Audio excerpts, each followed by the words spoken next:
so much news and so much things that are put out there these days, man. It's hard to, like, when you hear a news story, it's pretty true. You can finance a house. Alright. When exploiting the poor backfires, Klarna's 40 billion meltdown. A car, a TV, and now even a Costco hot dog. Buy now, pay later. This is the business model of Klarna, and this company is everywhere. Every online store, every website. The Swedish startup raised billions in funding, has millions of customers, and even celebrity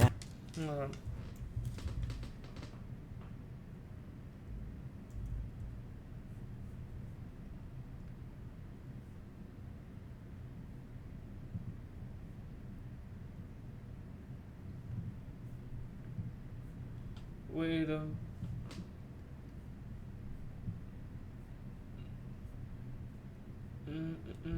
Here we go. ads. Yet, somehow, they're dying. How did Klarna seem to take over the world, yet secretly can't turn a profit themselves?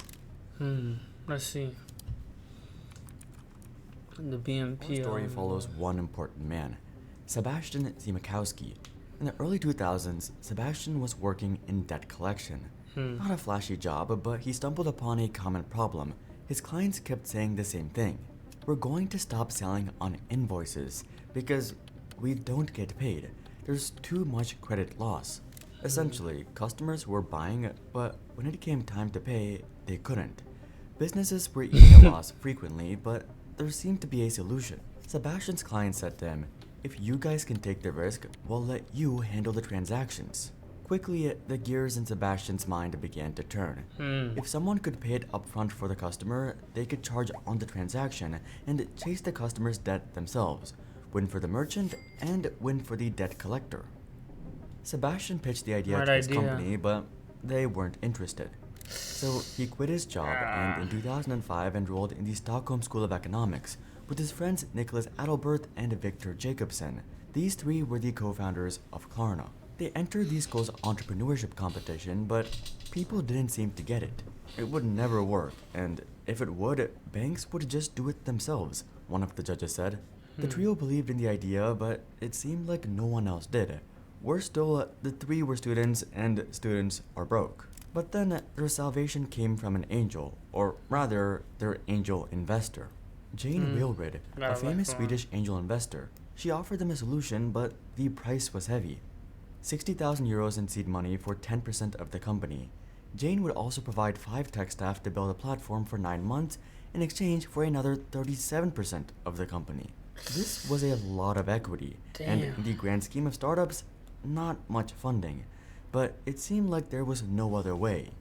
It was a tough decision, but we realized that we wanted to build something big, and we needed to give a lot of shares to enable it. Klarna was born, and very quickly the Swedish startup began to boom.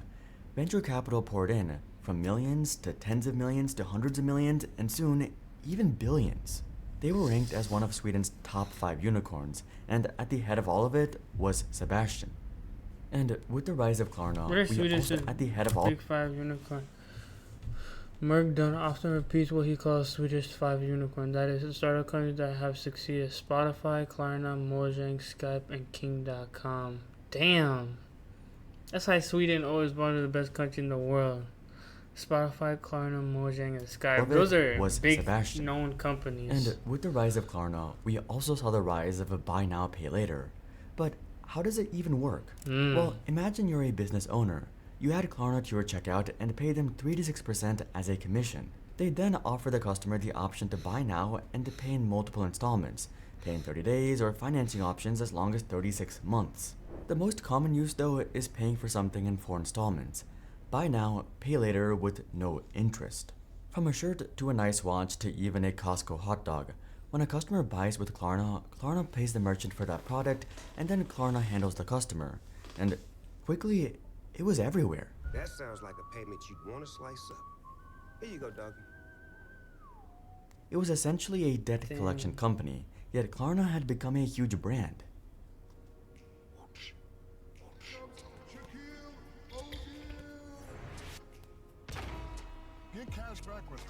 They offered smooth ordering, and they weren't alone either. Similar companies like Afterpay, Laybuy, and Affirm were popping up, and existing giants like PayPal were jumping into the action. From 2019 to 2021, the number of buy now, pay later loans originated in the US by the 5 lenders surveyed grew by 970%, from 16.8 to 180 million.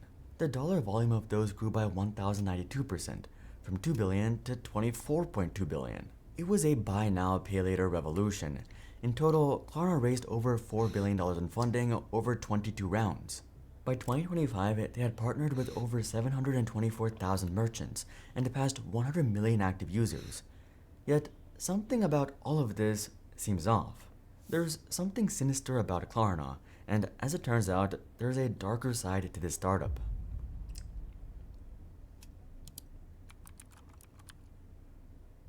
Ever wonder where we find all the footage that we use in our videos? It's not just hours of filming.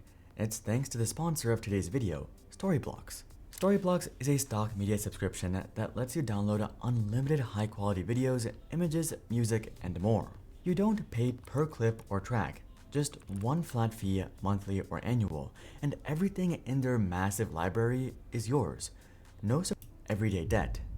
Instead of financing big purchases, limited stock media downloads at one set price, head to storyblocks.com/logicallyanswered or click the link in the description. Thank you to Storyblocks for supporting our videos. Buy now, pay later sounds convenient and fun, but I would actually call Klarna everyday debt. Instead of financing big purchases, you probably need to take debt on like a car. I remember seeing somebody finance some Chipotle, but I was like, oh man, the game is gone. The game is gone. For a house, it's now everything. It sounds convenient and it can be a good thing, but most of the time it pushes customers to think, I'll deal with the consequences later and get the thing I want now. So what's the problem here? If you buy something, you need to pay for it even if it's using debt. And if you can't pay, don't sign up, right? Well, a lot of the time, these are the more financially vulnerable people. They're often already in credit card debt and might not be financially literate. But Klarna doesn't mind, and it's suspiciously easy to join. Klarna doesn't ask you for much to get everyone to join, including the more vulnerable customers. The list of information required from the applicant is short.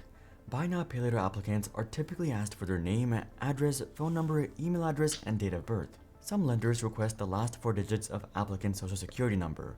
Then, in the background, Klarna will do a soft pull for credit info that is not visible to other lenders and does not impact a consumer's credit score. So, joining Klarna doesn't affect your credit, which makes it alluring to join right now and to get the product you want straight away. It also means you'll likely borrow more money than you should. They simultaneously make things like loan terms or filing disputes extremely confusing or have large hurdles. But the real problems come when you're in the trap.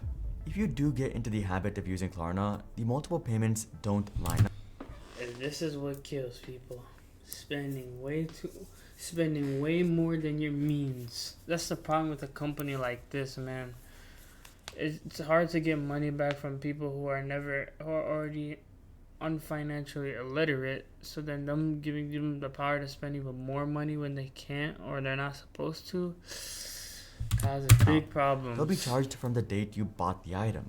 Consumer finance calls this stacking, which can occur when a borrower takes out 2 or more concurrent buy now pay later loans from different lenders. While each individual loan may be manageable, the sum of those concurrent debts may lead to financial stress. You'll be juggling multiple debt payments every single week with automatic payments. To make matters worse, these services don't check your activity on other buy now pay later platforms. So if you're swamped in one like Klarna, others like Afterpay will still happily give you debt. Which brings us to the next problem, late fees. Klarna's plans are interest-free, but if you're late on a payment, you'll be charged $7 for every missed payment. Sounds fair, but remember, if you've gotten yourself into stacked Klarna debt, those are going to add up fast. Because if you missed 1, 14, you're very 21, likely going to miss more. 42, this is how they make a huge chunk of the revenue. You 56. missing your payments. After The 8 wider weeks, problem with you this owe is that those in debt $56 struggle in to debt. get out of debt. Buy missed now, pay later payments. users are also disproportionately financially vulnerable compared to other debt. A study this year found that 41% of customers had been late on a payment, up from last year. But this is all part of the plan. From Dignity, so one question about debt collection. Are you doing it by yourself, or have you outsourced it? Yes, that's one of our revenue stream. So actually, the best customer is the one that doesn't pay directly, but actually get a reminder, and then also a debt collection letter, because we're able to add the legal fees, stately controlled fees in that specific country. Bro. So yes, we are. That's basically saying we like to prey on people who can't afford to pay their expenses. That's literally what he's saying. You're just saying it in a corporate ass way. That's wicked, bro. Preying on the weak like that. Our own debt collection firm as well. Hell we do that yeah. during a different brand, which is called Seguria. Not That's to ruin insane, our own brand. bro. That brings us to Klarna's financing options, which charge interest. Most credit cards have an annual percentage rate of 23.99%, but quite often, Klarna's will go as high as 35.9%. Klarna seems more convenient and more fun than credit cards, but it's actually way worse. They were even dragged into court for charging €1.20 just for a reminder email. So, with all that said, how is Klarna actually doing? Despite being absolutely everywhere and pulling people into more debt, they themselves seem to be in their own trap. Caught in their own trap. Let's see this. This channel has 170 million views, but still hasn't crossed 1 million subscribers. That conversion rate is worse than people's buy now, pay later debt. It would be a dream come true to reach 1 million subscribers by the end of this year, and if you watching right now subscribe, that dream can actually become a reality. If you look at a glance, you might think that Klarna and these other companies are doing well. They reported $700 million in revenue in Q1 2025. In fact, their EBITDA says they made $3 million in profit. EBITDA is a useful tool for businesses, but here, Klarna's adjusted operating profit leaves out a lot of context. But Klarna sounds pretty confident. They just passed 100 million active users after all. Sebastian said that the momentum is undeniable. We're outpacing competitors, our merchant network is scaling rapidly, and our next-gen products are reshaping money management for millions. They reported that the longer customers use Klarna, the more often they use it, from 2x a year when they sign up to as high as 18x a year after 6 years. That's a lot of repeating customers, a lot of fees, and a lot of debt, not just for customers, but also for Klarna. Look how big the numbers are going up. 18 to double, 18 to...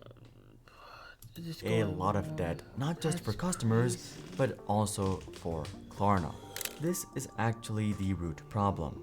Ironically, while Klarna was luring people into debt traps, they fell into one themselves. Customer credit losses increased by 17%, totaling $136 million. This means more customers are failing to pay back their debt. When Klarna pays merchants upfront, they typically do this with their own debt. But with fewer customers repaying their debt, Klarna's debt is getting more expensive.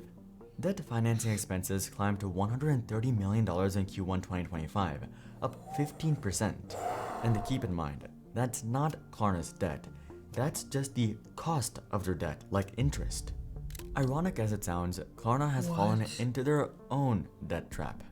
$130 million cost of debt for just one quarter, which is slowly rising.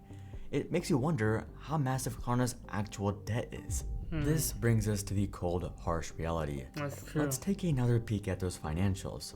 While Klarna's EBITDA profit was $3 million in Q1 2025, their net loss was actually $99 million. And that's just one quarter too.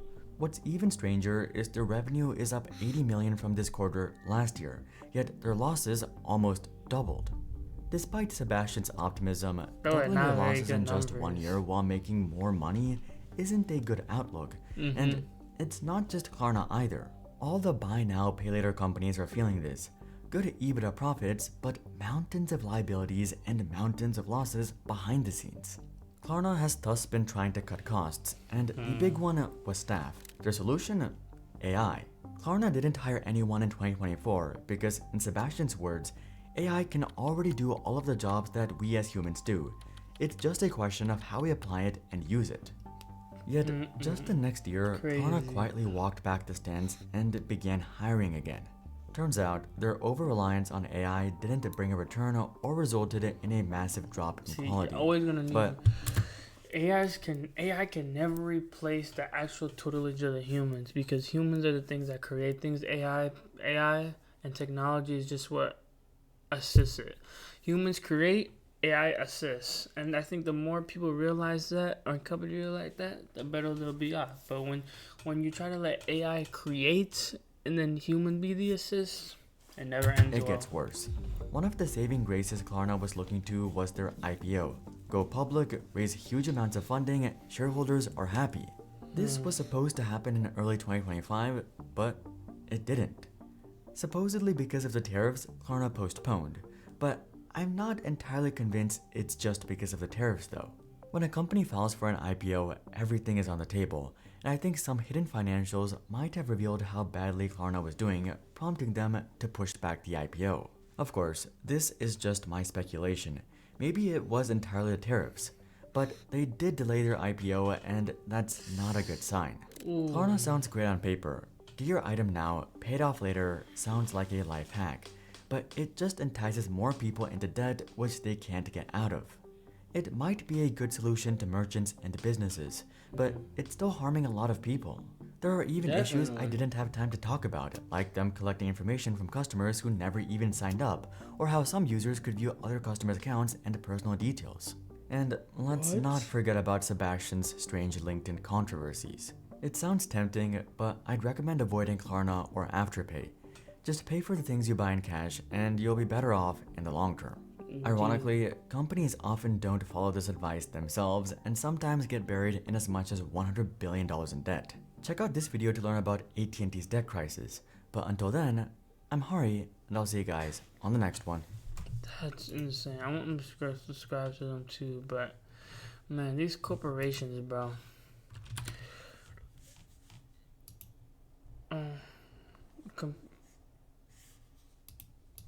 It's about to unfreeze, bro. I hate when my computer just freezes like this.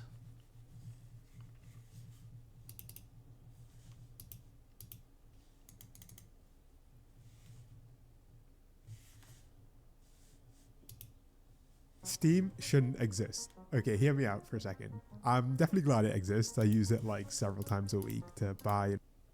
There you go. You can Yeah, but just like it's just another company that's eventually imploded, but the founder will walk out as multi-millionaires. The failing upward industry is booming. That's a big fact. Just a lot of these people are making companies just to get their little bid in for 15 years, have this little merry-go-round, and then get out when they can, while leaving other people, thousands, millions of people screwed. That's just insane to me, man. Insane to me. You know, it shouldn't be that way, but you know, companies love to prey on the weak. They love to just